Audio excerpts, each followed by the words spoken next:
Welcome everybody to our lounge event for the virtual gallery presenting the selected projects submitted in the global call Visualizing Bias with Augmented Reality.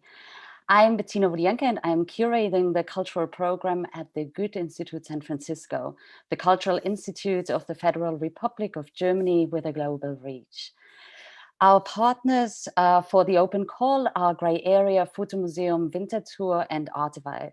Please let me introduce these organizations very briefly. Grey Area San Francisco, premier cultural hub catalyzing creative action for social transformation, applying art and technology to create social and civic impact through education, incubation, public events, and many more. Grey Area's programming seeks to inspire, educate, and facilitate interdisciplinary engagement around important and challenging topics such as technology in society, the environment, and social justice. Fotomuseum Winterthur is at the forefront of presenting and discussing photography and visual culture. In addition to displaying works by young photographers as well as those with an established reputation, it examines photography in the context of new technologies and digital media, exposing them to critical scrutiny, actually, I'm sorry. Its collection has helped to shape the history and narratives of photography, as well as our understanding of it as a medium in all its different forms. Artivive is an AR tool that allows artists to create new dimensions of art by linking classical with digital art. For museums, exhibitions, galleries, and other art institutions, Artivive offers a new and innovative way for the audience to interact with exhibitions. We will learn more about Artivive's work shortly because a representative of the organization is with us today. Welcome everybody, and the exciting part of this project is that we all join from different time zones. So good morning in the Bay Area, good and in North America, and good evening in Europe and everything. Well, I don't know actually where you all joining from, but I'm very excited about that. We are deeply grateful for that collaboration, and I especially want to thank my colleagues in crime, Nadav Hochman, Grey Area's Associated Director, Doris Gassert, Research Curator at the Fotomuseum Winterthur, as well as Sergio Adelin, co-founder of Artivive, and Beatrice Habelsberger. Moreover, thanks to our colleagues at the Goethe-Institutes in LA, Montreal, Beijing, and Munich for collaborating with us on that open call. Lastly, I want to thank Matt Chaikin for managing the events in the background. And thank you all, dear audience, for tuning in. You are always welcome to actively participate in the conversation by sending us your questions and thoughts via the chat or the Q&A function. Let me now very briefly revisit the project itself. From March 1st through May 23rd, we invited artists, designers, and the general public to submit creative representations on the subject of bias and technology's growing ability to alter people's visual perception of reality. The open call is part of the project Image and Bias that critically engages with the cultural realities being increasingly determined by imperceptible technologies. Also part of that project was the festival Revisions, Decoding Technological Bias, that we organized together with Grey Area and City Light booksellers and publishers. The sessions have been recorded, so if you have missed the festival, please check them out on the website of Grey Area, greyarea.org, and it will also be available on our website of the gallery. I'm now very excited about all of you joining me today for the presentation of the 3 final projects. Here with me today, and I will introduce everybody in more detail later on, are the artists of the 3 final projects: Adam Glennar, Aman Paxus, and artist duo Caitlin and Misha. It is my pleasure meeting you now in person. congratulations to all of you for your exciting projects. Also here with us is Leah Mladenova, community manager at Artivive, and Erandi Vergara, who was part of the jury for the open call. Before we learn more about the selection process and the selected works, I want to hand over to Leah, who will tell us a little bit more about Artivive's mission and vision. So the screen is all yours, Leah. Hi everybody. Thank you a lot for the introduction, Bettina, and thank you all who are watching, and for all the partners, for everybody who participated in the open call. It was such a pleasure for us to be part of this amazing project. Just to see the projects and like the different artworks, how you just expanded your imagination and used augmented reality for that. It was honor for us to be part of this. As Bettina introduced me, I'm Leah. I'm the community manager at Artivive, and I will shortly introduce you to the company and to what was our part in the open call. So I start sharing my screen now. Yes. So I will guide you a bit in our history and where the whole idea of Artivive came from. Everything started with a very traditional space for art, the museum, and one of our favorite examples actually of like augmented reality and the whole impact that it has on modern art is this artwork from Egon Schiele, which was originally showcased in the Belvedere Museum in Vienna, Austria. And nowadays it's still there. But the funny story behind this artwork is that when Egon Schiele created it, it didn't look the way as you see it right now, because those clothes of the woman in the artwork were like are clothes which the aristocracy was wearing at the time, at the beginning of the 19th century. And at that time, the art director of Belvedere, he told Schiele that unfortunately he couldn't show the original painting because the audience that was going in the museum was more of the high class audience. So that's why he asked Schiele to change the whole artwork and to make this final version that now you can also visit in Vienna. And actually, as I mentioned, this is not the original, but this is the version with the woman wearing the working class clothes. And this is something that is actually like described in the audio guide, or maybe like even on internet when you go and check it by yourself, but you cannot actually just imagine how this was changed. And this is exactly where the role of augmented reality comes, and how this medium and this tool helps artists, and not only artists, but also different brands or just creatives tell different stories. And in my opinion, like augmented reality, this is its biggest advantage, the storytelling, because with it you can actually just have the power to share stories and to share them visually. And as you know, like the visual medium right now is very important, and that's why a lot of people are finding these two very powerful. And with the help of Artivive and of our app, you can now go to this artwork and see the first version and hear the story behind it. So Artivive was exactly created with that intention, that nowadays art should combine like modern and more traditional aspects, or like analog and digital.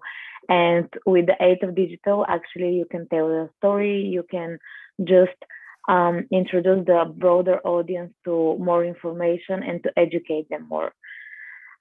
That's why the company was founded by our lovely co-founders, Claudine and Sergio, in 2017. And till now, it has grown a lot. We are seeing more and more different projects all over the world. As you can see now, we are collaborating with three big art institutions. We have artists who participated from all over the globe, and it's honor for us to have this big family, big community. And just like this is the overview. Like now, more than 100,000 artists are using the platform. More than 2 million users are using our app. And we are collaborating, as I mentioned, with different institutions, universities, museums, and we are doing a lot of different projects related to open calls, to branding with students, festivals. So there is a lot that is happening, and I'm like every single day I'm very inspired by our community, and I will just invite you to check like our social media just to get to know a bit kind of cool things are people creating. And just shortly to introduce our part in the open call, we usually organize these open calls with our partners to help them get some more worldwide exposure, because as I mentioned, we have a very big community. This community can participate, they can create, and this also helps the artists like having the chance to being shown in different parts of the world. Usually the open calls are connected to AR exhibitions. We are actually also hosting an exhibition for this particular open call for visualizing bias. And if anybody's interested, it's in Vienna right now. The opening was today. It will be till the 9th of July. So please, you can check our Facebook page. The event is there and you can come and join. We'll be more than happy to see people interacting with the artworks in live. And with the open calls, it's usually also very important to mention that they're always like around certain topic and certain goals that the institutions are having. And as you now know, the visualizing bias was around how technology is altering our perception of reality. We had recently two other very cool open calls. One was with the UN, United Nations. It was last July, and it was around peace. And the artists created peace posters. You can also check this open call on our website.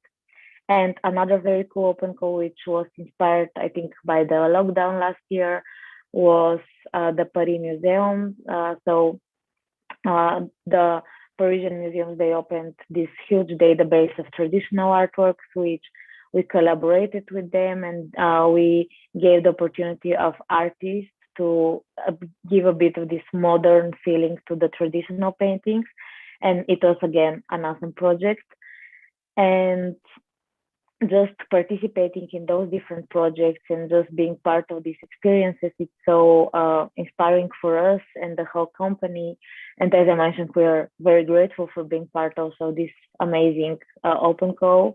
And I'm very looking forward to hearing the winners talking about their projects, and also for you, to everybody who is watching, to just see the amazing artworks.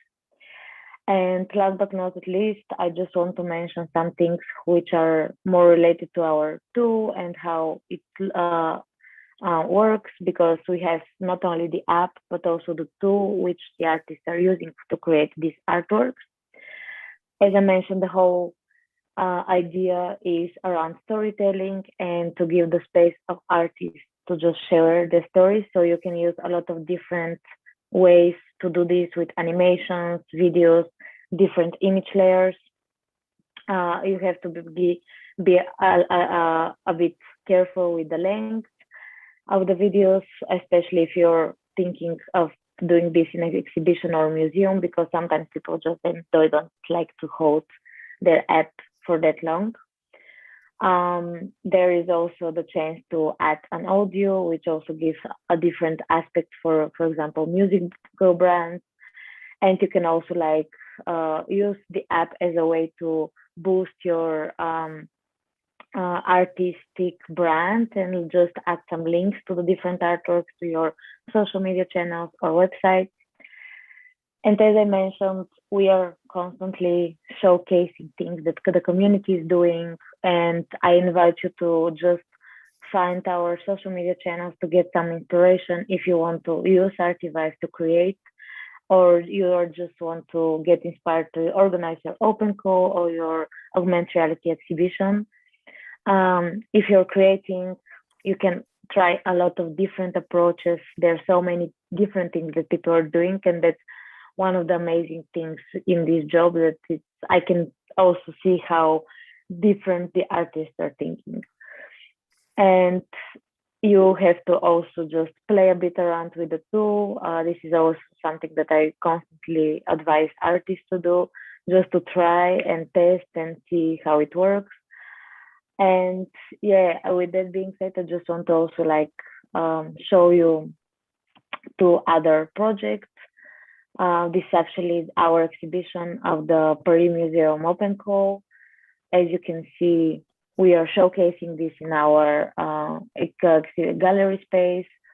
And currently the exhibition for this open call is also there. So as I mentioned, please, if you're in Vienna, come and join. It's an amazing experience. And another very cool way to use Artivive is actually for museums, for murals, sorry. And this is one of our most recent projects with WWF Croatia. So they did these amazing murals, which are brought to life with Artivive. And actually the paint is sustainable paint that clears out the air from toxins.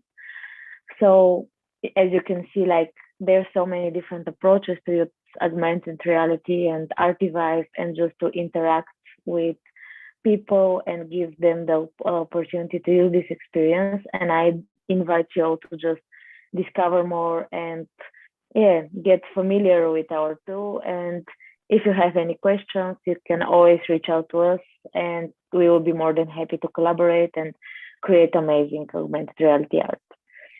So I hope you got a bit of an overview of Artivive, and yes, sorry for that. And yes, this was from my side. As I mentioned, thank you for having us and having me as part of this event. Thank you, Leah. Thank you so much for these insights into your work. Great having you here. Let's now move on to the submissions and the finalists. And I want to briefly introduce Erandi Vergara, who is a curator and researcher based in Montreal, and she was part of the jury for the open call.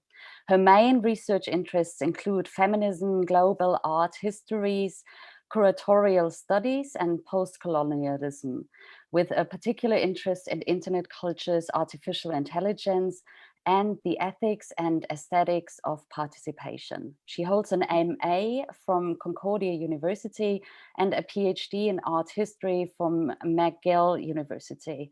Erandi, such a pleasure you are here with us today. Thank you so much. Could you tell us some insights about the process of selecting these artworks and about what was especially important in that process for the jury? Hello, of course, Bettina, thank you.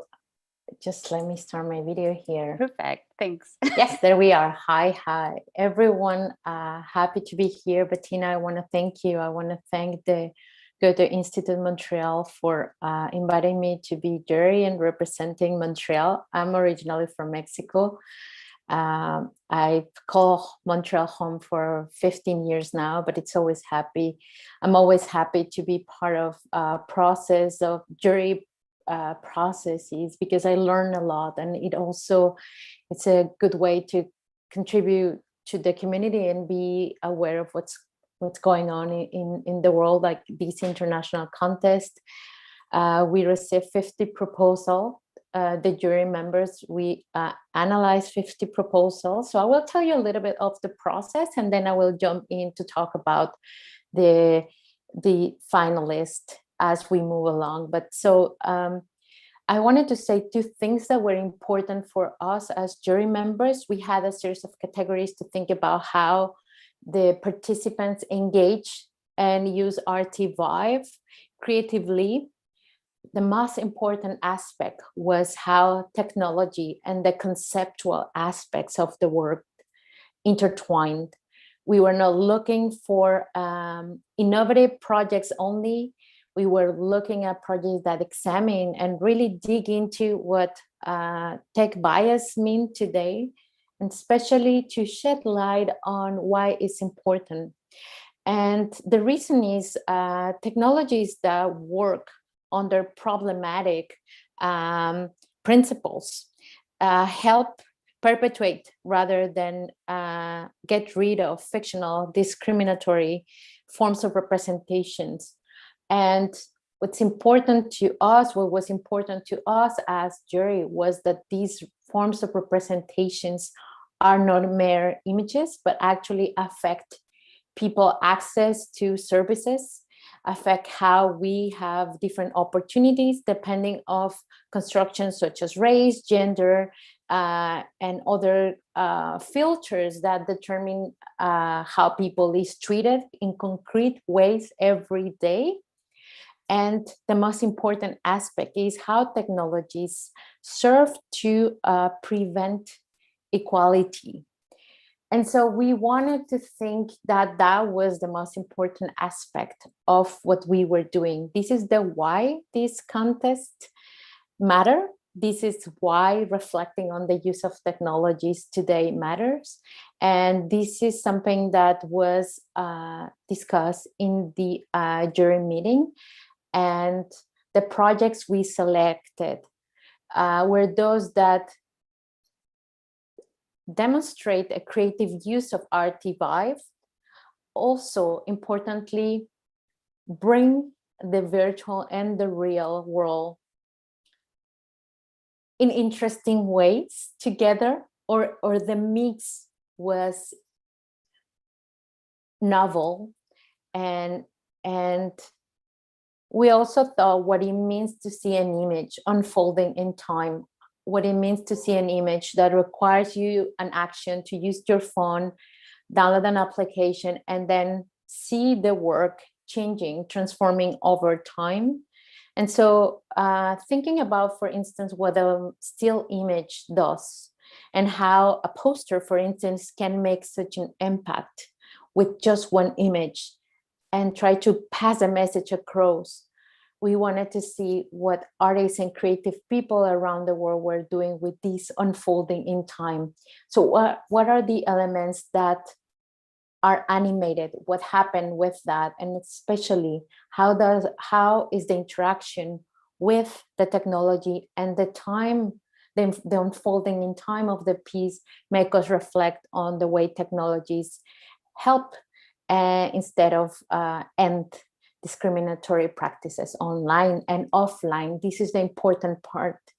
Just as we are talking about technologies that take over our real lives and our virtual lives on the screen, on the different screens you use every day, we wanted to see how these aspects were concretely affecting people's lives and opportunities.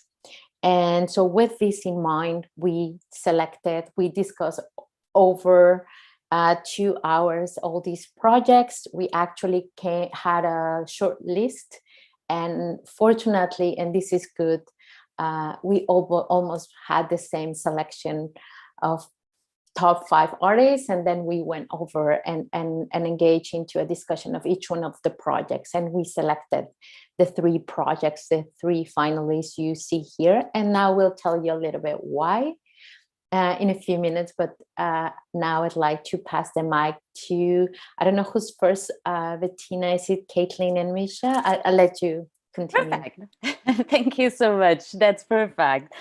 And this is the beautiful part now, because we are coming exactly to experiencing and exploring what you have been talking about, Erandi. Thank you so much.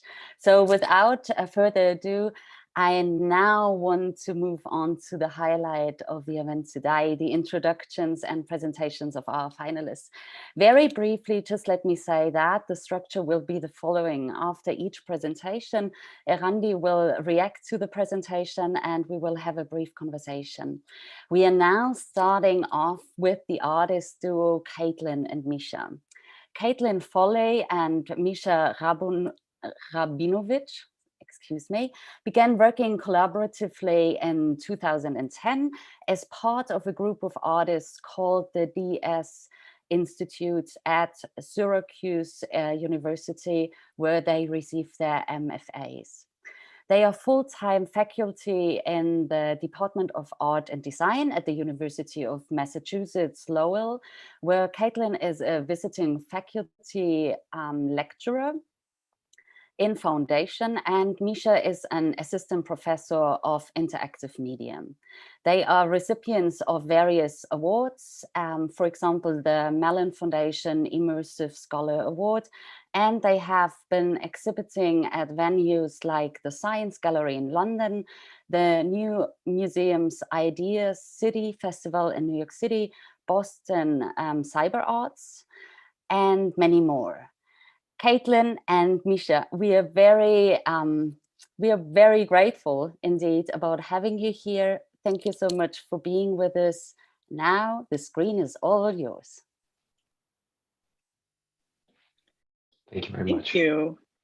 I'm going to go ahead and share my screen and we'll give you a little background on the project that is part of this exhibition.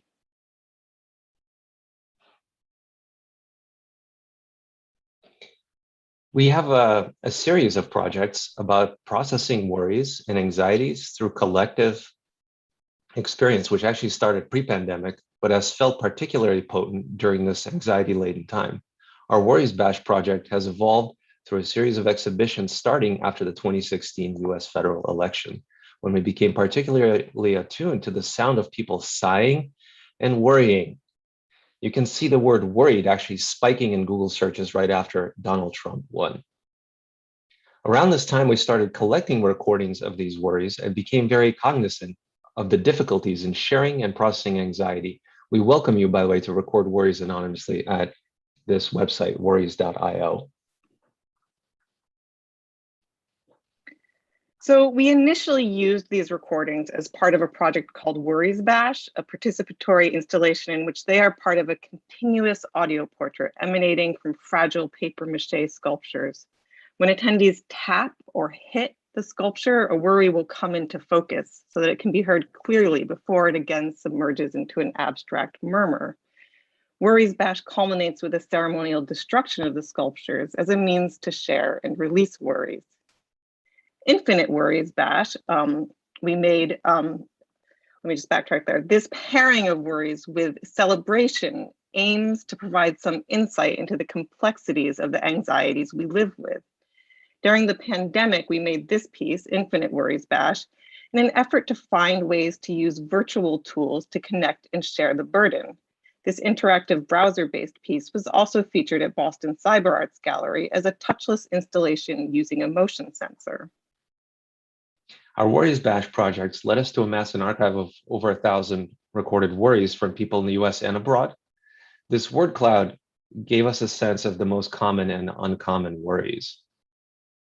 One of the many recurring themes that we noticed had to do with people's concerns about their husbands, but not vice versa. So these worries are mostly anonymous and we don't have metadata, but thought maybe voice frequency could be a way to organize them to get some insight.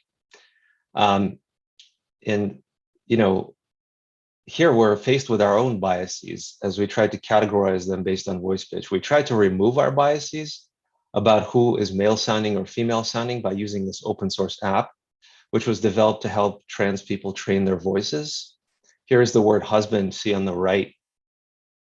The app didn't save us from our bias, however, and we're still not really comfortable with this one and have our own worries about why we made this visualization.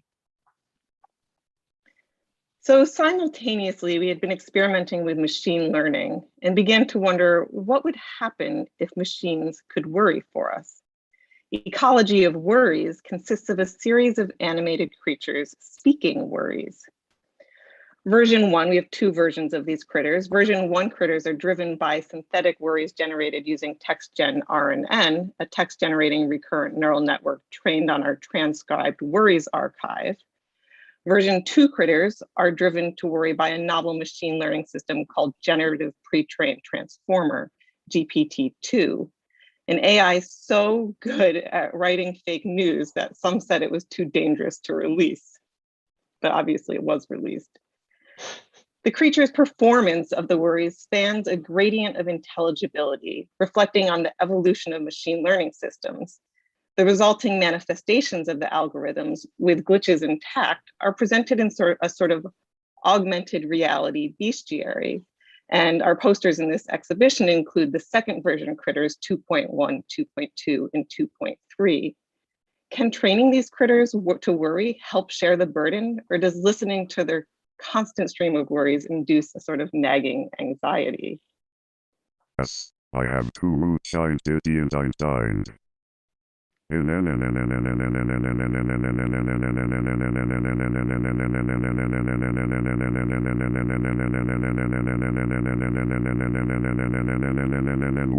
not happy, and calls a divided world where the wealthy will survive and the poor will dissident. I knuckle and a break up to support myself right now.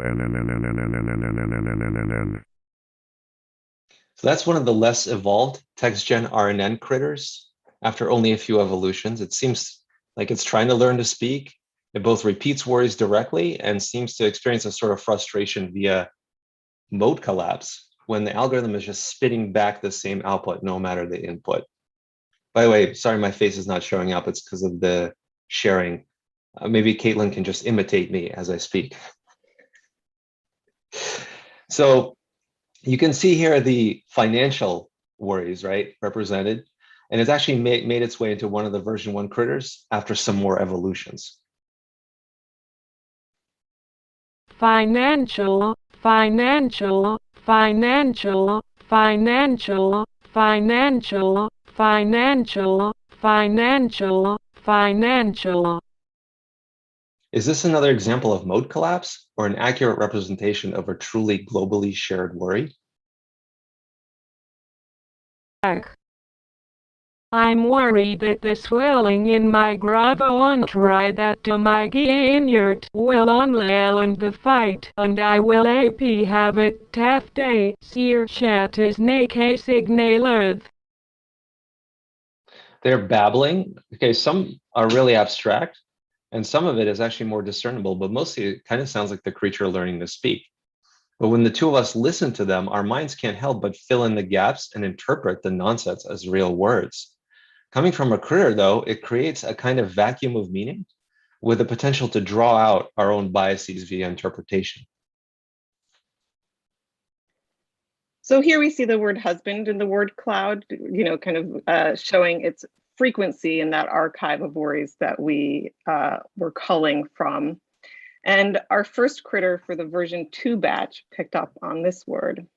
My boyfriend will be sad. I'm worried my husband will be jealous. I'm worried my partner will be jealous. I'm worried my family will be jealous. I'm worried my children will be jealous. I'm worried my cat will not be jealous. I'm worried my dog will not be jealous. I'm worried my son will not be jealous. I'm worried my friend will not be jealous.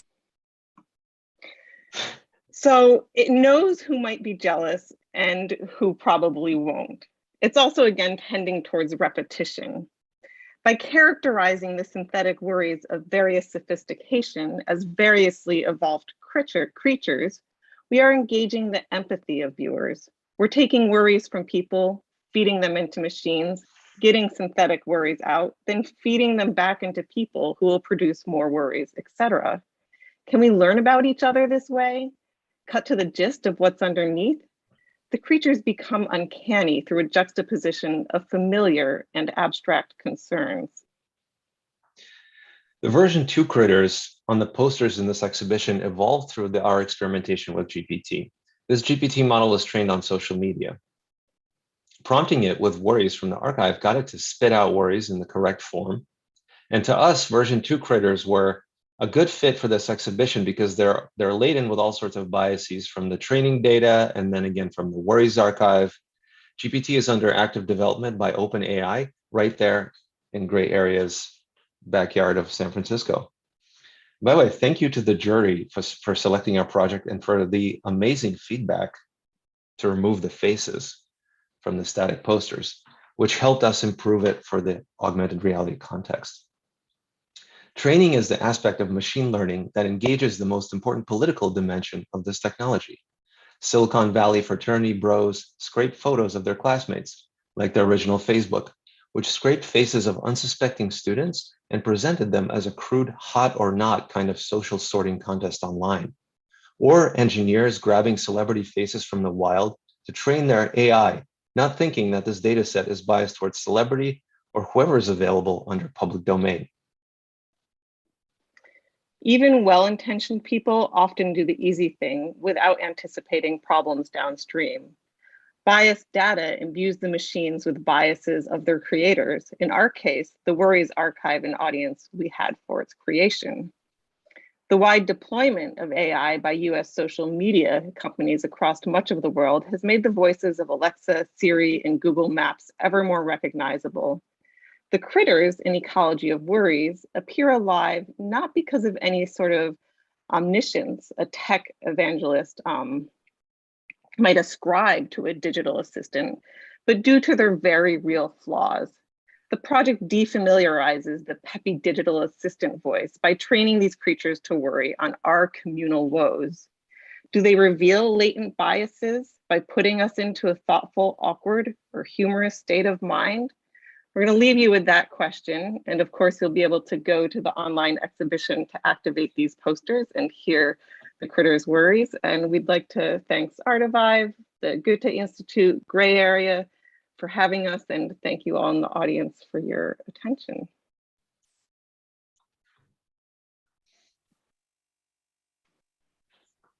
Thank you so much, Caitlin and Misha.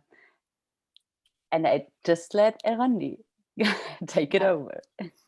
Thank you, Caitlin and Misha. We really liked your project. And one of the things that resonated with the jury was the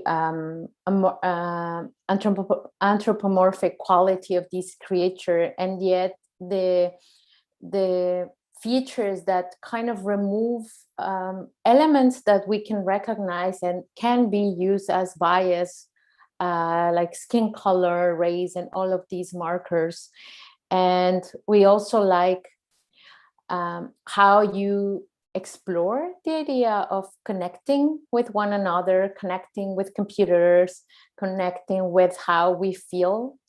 Though you didn't engage with the theme of bias literally, and this is the part we like, was the fact that you were exploring empathy and also worries. Because on the one hand, we have technologies that in most cases know more people vulnerabilities than other people close to these people. You know, how many people feel free to say on Facebook, I'm feeling down, I'm feeling this way or another for real. And how many of them are looking at how to help when you're depressed, like searching for keywords, searching for things, and then the computers and AI system recognizing emotions more than other humans, because the vulnerable side is the side that you might search online but not say publicly. And that part, we really like it, because as you know, and you pointed out in your presentation, these technologies and algorithms kind of gather our data and give us content, publicity, and everything we see online in response to that. And then what's interesting is the crisscross of references of our purchases online, our search, our location. And so all of this information, when coming together and connected, that's precisely what makes the technology knowing the algorithms in this case, and companies such as Amazon, Facebook, and Google, knowing more about our vulnerabilities than our friends or family sometimes. And this is the part we like about your project, that with these weird creatures, you make us think about our relationship with machines, and that relationship in a way that invites empathy, that invites us to connect with how people feel and what people is worried about. Because in most cases, our own worries can resonate with other people's worries. And we also like that you kind of engage with the moment of the pandemic and how how worries just blown up around the world, and how anxiety levels just grew, and all these all these data that some people have access to, some companies, some algorithms have access to, became kind of known in a human scale in a way that is more accessible and also inviting to, through this expansion of the work in time and in the real world as the animation unfolds, try to think about what other people worry and maybe call a loved one, or maybe try to connect, maybe to find ourselves in these creatures, but maybe to find our friends and try to reconnect at the human scale, the side that technologies can hardly mimic or engage with at the same level. So that's it. Thank you. Oh, thank you. That's really great feedback. Thanks for that. Yeah, that's good. Really good to know about that thought process. Yeah, thanks all of you. That's exciting. And we are now moving on to the next project that has been selected. Our second finalist is Adam's Glennar. Adam is a multimedia artist and composer and holds university degrees in cultural management, communications, and media, as well as in music. During his studies at Goldsmiths University of London, he got interested in audiovisual composition, sound, and visual design. His recent discovery is augmented reality. His vision is to create a new way of presenting original music and moving image.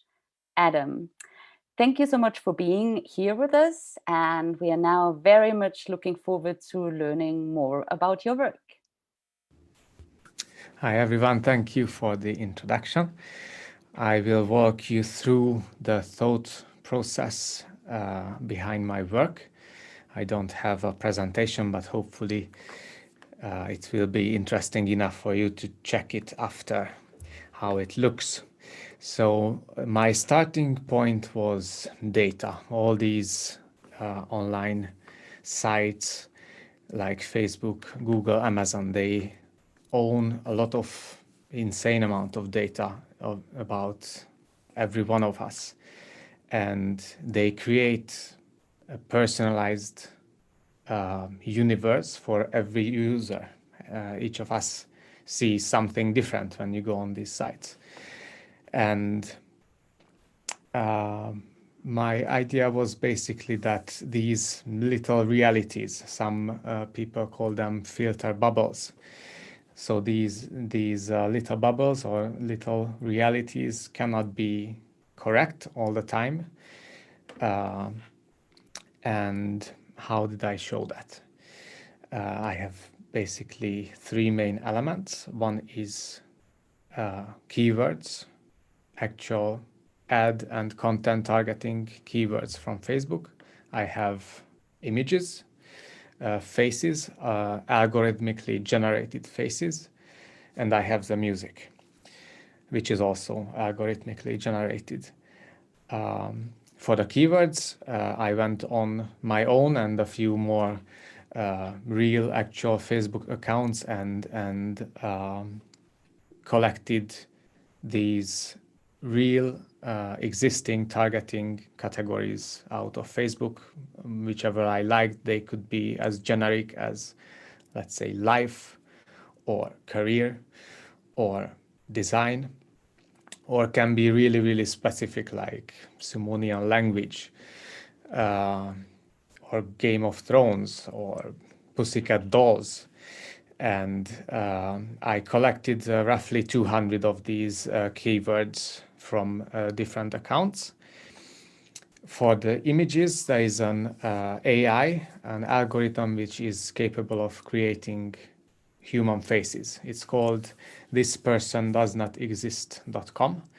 If you go on these sites, you will see a picture of a person who was generated by an algorithm.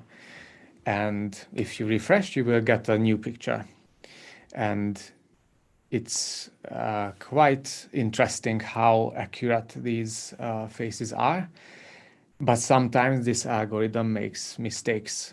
If there is something else on the picture, like a hand or arms or another person outside the picture, then it can make really funny or scary mistakes, and you will end up with very strange looking eyes or hands or limbs or skin or hair.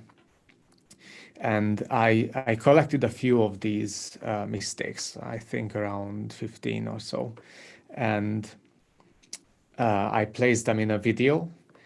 And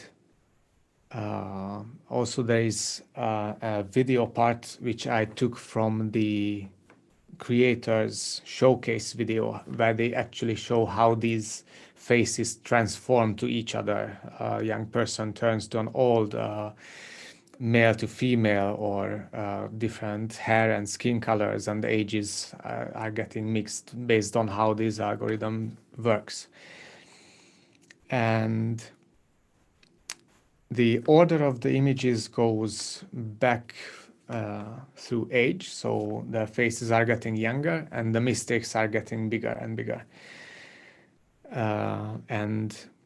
And I place these keywords around these faces. So the keywords or the ad targeting words kind of hide these faces. And there are a few more keywords which are not from an existing Facebook account, but some of those are from porn sites, and there is some salary data. These sites obviously know everything we do in and outside of their own universe. If you download your own data, you are not going to see any like porn categories or salary ranges, but it's very obvious that they know everything we do online, or they basically categorize us. They put us in these very, very accurate categories, and I have some of those in these videos. So the keywords are basically in 3 layers. So if you move with your phone, some keywords are flying in the space. And yeah, a few words about the music. It's synthetic, so I wanted to be faithful to the topic. There is no real instrument, there is no violin or guitar or piano. It's purely synthetic sounds, electronic, and I created a little set of rules to for my program to create harmonies and melodies, and then I added bass line, maybe 2 or 3 notes manually, but it created a kind of random set of harmonies and melodies, and that's accompanying the video. And yeah, that's pretty much the piece. And what I wanted to show is basically the weight of information, the weight of the data these sites have, and how they put us into very specific categories, and basically there's no way out of these categories, and it's all done by machines or algorithms. It's fully digital. There is no human interactions. You are the only human, and you are being put in these boxes by these sites, and you have no idea what is outside of your own little universe. Yeah, so that's pretty much the piece.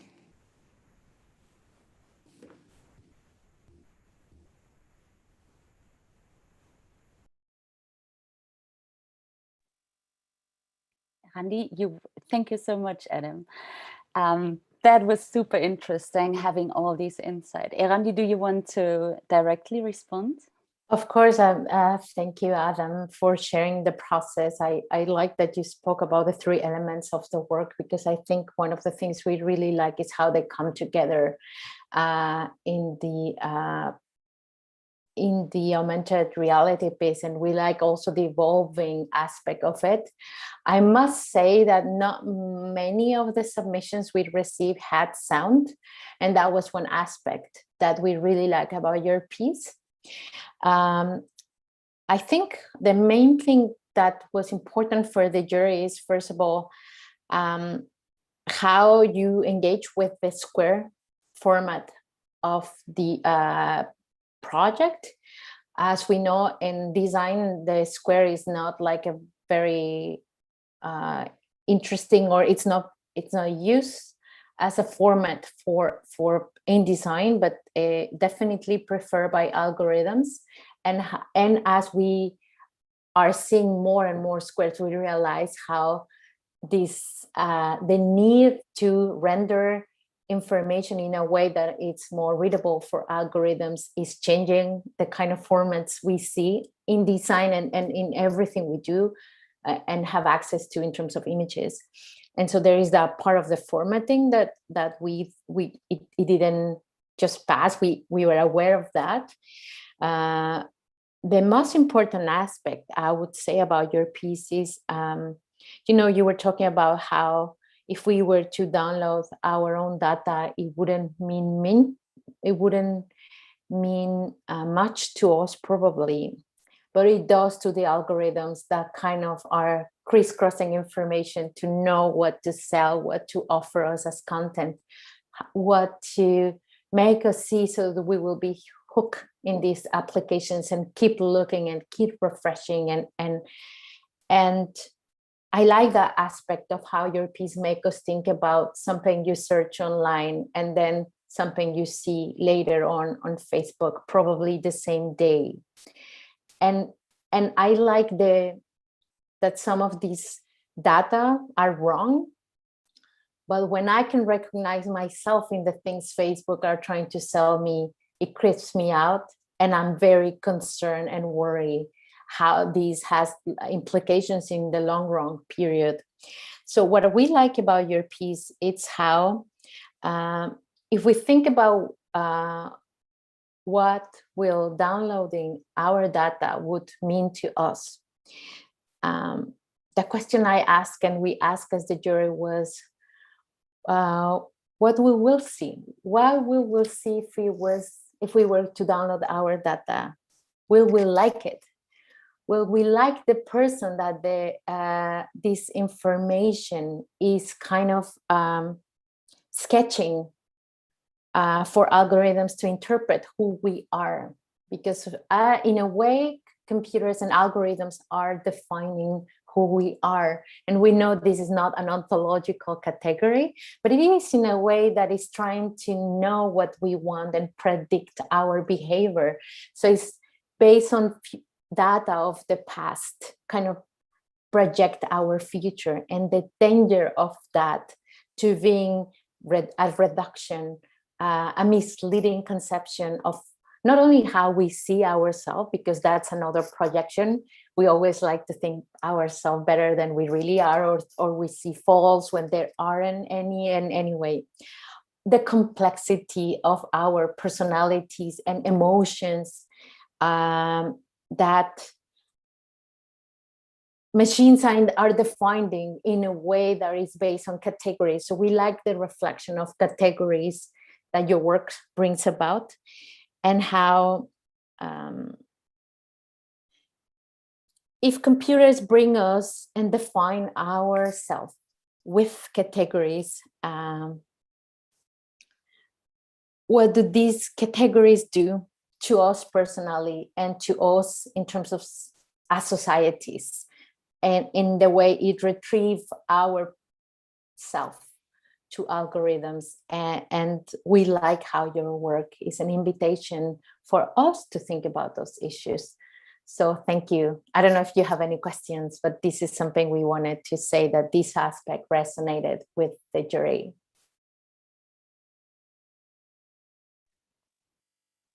So thank you so much, Adam, for your presentation, and thank you so much, Erandi, for your response to it. Now, our third finalist, I'm very happy to introduce now Aman Paxus, who is a sound designer and media artist based in Vancouver, Canada.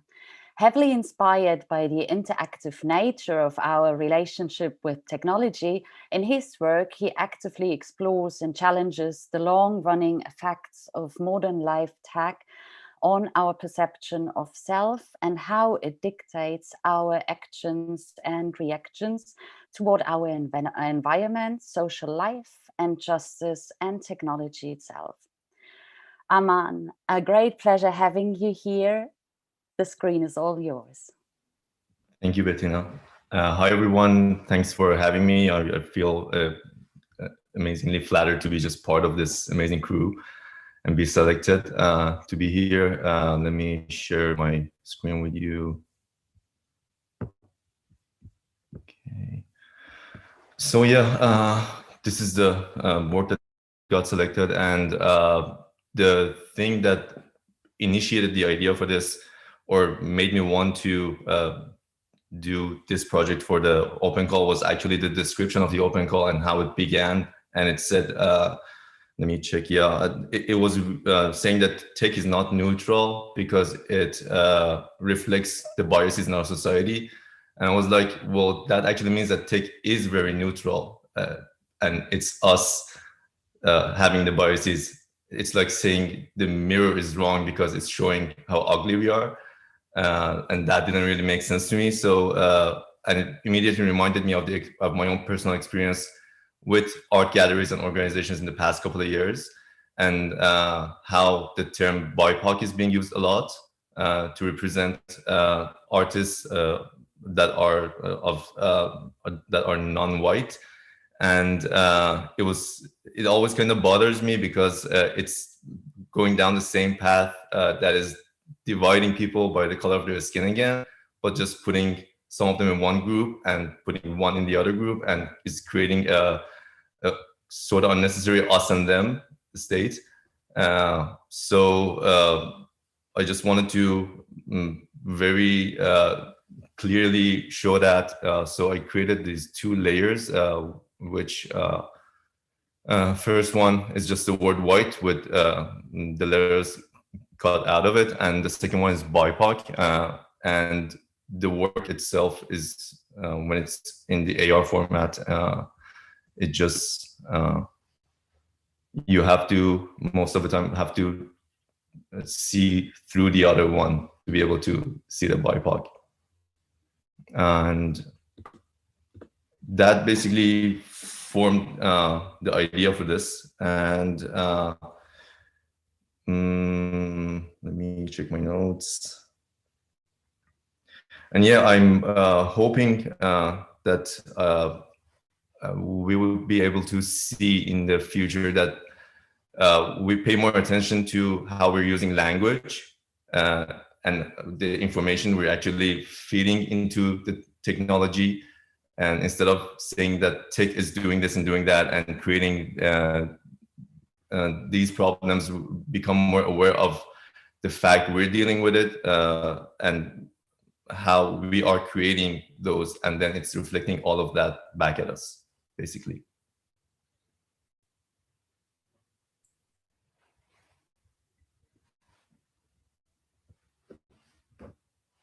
Thank you, Armand. Bettina, you want me to jump in? Great, that would be brilliant. Thank All right. you. So thank you, Armand.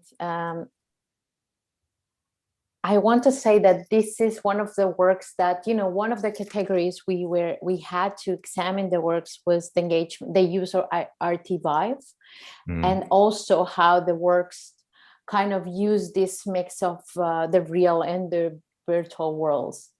And we like about your project that with simplicity, because we have many animated works using sound and having different elements moving here and there. We had works that were keeping within a rectangle. We had works that were actually expanding beyond the rectangle. So it was all different ways to kind of expand our experience of what we were looking at as a still image. Your work didn't go in that direction, but we selected it because precisely of the way in which its simplicity kind of makes a strong point about bias. And as you said, it's not that technologies are doing, is what we are doing. I think it's both. I do think it's both, precisely because we create technologies, we program algorithms, we do all of these. And if we are not aware of this, if our concern is not to say, build societies that are grounded in equality and injustice, in allowing people to have the same opportunities, then of course the algorithms are not going to do that. So what we like about is your project was its simplicity, its elegance. We also like how your work was one of the few that, instead of asking us to kind of observe what was going on the animation, invited us to move closer, invited us to move, to get close to the screens, and then to discover what was behind the word white. And there was a lot of discussion about how precisely this division between white and everything else with this term of BIPOC was actually, you were kind of reinforcing, your work was kind of reinforcing as opposed to reflecting on this division. But we felt in general that the division of both terms, the distance between white and BIPOC, was the core of the work, and how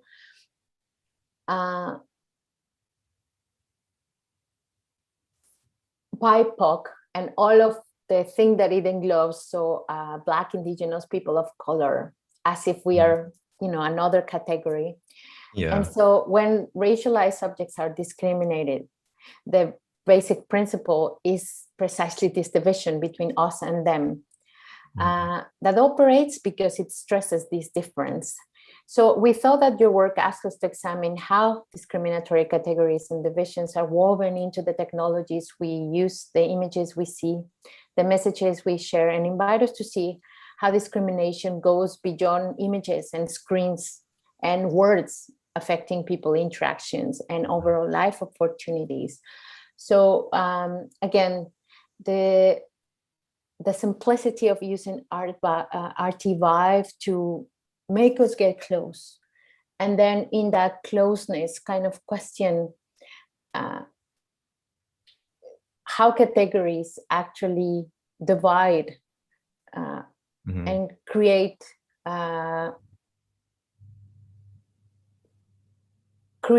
boundaries where they might not be. Instead of looking for connections and things we have in common, this constant division and this overall term and umbrella that's supposed to represent what, and what does it, when we think about BIPOC, the question is, what does it stand for at the level of how is it going to transform this division, how it's going to help us move forward? And because we don't have answers, we felt that we liked that you kind of explore this aspect of the binary and division, and we like the embodied aspects of we like how it invited us to move and to be part of that division yet again. So thank you for that. Thank you for your feedback. Amazing. Thank you. Thank you so much, Aman, for the presentation and all the insights into the project. That's super interesting to learn actually more about this process and to get a better idea. Also, like, very interesting that you talked about how, when you read through the text, what that activated also. Very interesting. And thank you for responding to that, Erandi. So now is the time for us to publish the link for the exhibition and the online exhibition. And perhaps everybody could join with the video for a moment at the end. That would be very nice. So as Leah already mentioned, the exhibition is not only up online, but it is also on display physically in Vienna right now. It will be on display in Switzerland at the Fotomuseum in Winterthur. It will be on display here in the Bay Area and in other locations. So we will keep you posted on that. If there are no more questions, I would thank you all so much for your participation in the open call and in this event, dear panelists. Again, congratulations to our 3 finalists. I'm happy for everybody, Erandi, 1 second. I'm happy for everybody then exploring the gallery and exploring the works, like Erandi said, unfolding in time through the app, through the AR app by Artivive. Give the hand over to Erandi one more time, because I see you have your hand raised. Yeah, no, I made a mistake. I was looking for the applauses. Beautiful. I just wanted to say congratulations to the finalist. Yeah. It's nice. Thank you so much. Great. Yeah, thank you. And thank you for those incredibly insightful responses. That was really wonderful to hear. Thank you. Yeah, thanks so much.